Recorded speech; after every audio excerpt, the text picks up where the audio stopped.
Hello, আসসালামু আলাইকুম guys. আশা করি আপনারা সবাই ভালো আছেন। কথা হচ্ছে যে আজকে মূলত আসলাম আমি হচ্ছে বাংলাদেশ আর ইন্ডিয়া নিয়ে কথা বলতে। তো আজকের ম্যাচটা দেখে মানে কিছু বলার মতো আর কোনো ভাষা নাই। তো প্রথমে বলি সৌম্য সরকার অসাধারণ ইনিংস, 0 রানে আউট, খুব ভালো লেগেছে। দ্বিতীয়ত কথা হচ্ছে এই যে লিটন দাদা যে খেলাটা খেললো, আমি ভাবলাম যে লিটন দাদা যে এর আগে ইন্ডিয়ার সাথে খেলাটা খেলছিল, আমি ভাবছিলাম ঠিক সেই খেলাটাই খেলবে, কিন্তু ঠিক দাদাদের সাথে সেই খেলাটা খেলতে পারলাম। তারপরে আসি যে সাকিব, সে কত করলো, 34 বলে 23। এটা কি একটা খেলা?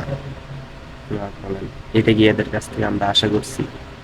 তারপরে এই যে শান্তি আপা, সে 3 বলে আউট। সে নাকি 3 ফরম্যাটের ক্যাপ্টেন, সে নাকি আবার মাসে 9 লাখ টাকা করে সে স্যালারি পায়। আসলে কি সে 9 লাখ টাকা স্যালারি পাওয়ার যোগ্য?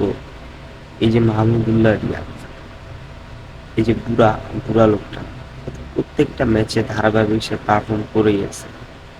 নাই কোনো লাইভে আসে, না কোনো ফেসবুকে পোস্ট আছে, না কোনো কিছু আছে।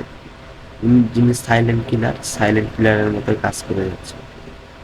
তো ভাই এটা কি, কি টিম? এই টিম নিয়ে তারা কেমনে খেলবে ওয়ার্ল্ড কাপে? আমি তো বুঝি না। এদেরকে বেতন দেয় কেন?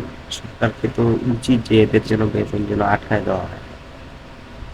ভাই আজকের ম্যাচটা দেখে আমার খুবই খারাপ লাগছে যে ওয়ার্ল্ড কাপ একটা টিম স্কোয়াড ঘোষণা দেওয়ার পরে ওয়ার্ম আপ ম্যাচে এত বাজে পারফরমেন্স, এটা আসলেই আশা করিনি। ভাবছিলাম যে একটা ফাইটিং স্কোর হবে বা 160, 65, 70-এ যায় থামে যাবে, জানি জিততে পারবে না, বাট এত লো স্কোর আর 40 রানে 5 উইকেট, এটা দেখার পরেই তো মানে কি বলবো, বলার ভাষা হারাই ফেলছি।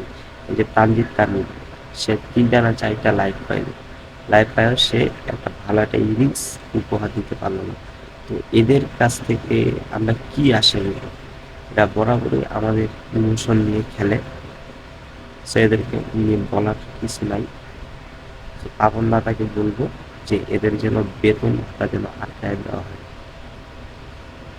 সবাই দোয়া করবেন মায়ের ক্রিকেট টিমের জন্য। আসসালামু আলাইকুম।